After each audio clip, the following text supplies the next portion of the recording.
Hello viewers, আশা করি সবাই খুব ভালো আছেন। আবারও একটা নতুন ব্লগে আপনাদেরকে ওয়েলকাম জানাচ্ছি। আপনারা দেখছেন পিয়া ডেইলি, তো সঙ্গে থাকুন, দেখতে থাকুন আজকের ব্লগটা।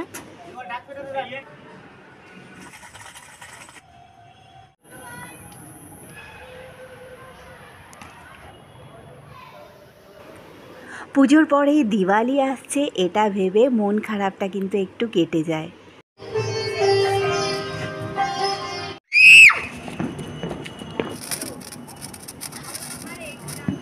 এটা দিওয়ালির আগের দিন আমাদের ছাদে অনেকেই চলে এসেছে। আর এই দিকে দেখতেই পাচ্ছেন বাচ্চারা বাজি ফাটাতে শুরু করে দিয়েছে। এগুলো দেখলে আমাদের ছোটোবেলার বাজি ফাটানোর দিনগুলোও মনে পড়ে যায়, তাই না? ছাদের এই দিকটা খুব অন্ধকার, তো অন্ধকারেই অবশ্য বাজি ফাটাতে বেশি ভালো লাগে, তাহলে বেশি ভালো করে বোঝা যায়। দূরে অবশ্য চতুর্দিকেই লাইটিং দিয়ে সাজানো।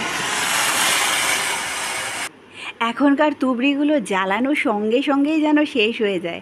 আর আমাদের ছোটোবেলায় মাটির ভাঁড়ে একটা তুবড়ি আসতো, যেটা অনেকক্ষণ ধরে জ্বলতো।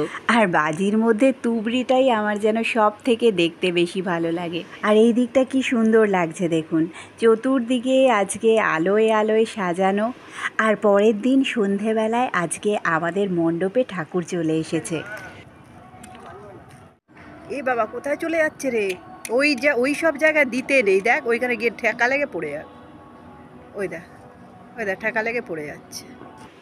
এই ফানুস ওড়ানোটা কিন্তু খুব একটা টাফ ব্যাপার, ঠিকঠাক মতো না ওড়াতে পারলে এরকম পড়েই যাবে। তো আমাদের ফ্ল্যাটেও চতুর্দিকে সবার বাড়িঘর সাজানো হয়েছে। তো আবার সেই দিনটা চলে এসেছে, কালী পুজোও শেষ, দিওয়ালিও শেষ। আজকে মা আবার বিসর্জনের জন্য চলে যাচ্ছেন। আবার সেই 1 বছরের অপেক্ষা।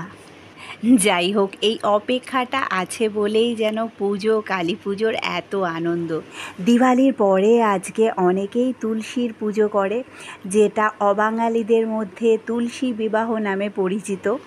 তো যাই হোক, আবার সেই ডেলি রুটিনের লাইফ, আমার ছাদে হাঁটা।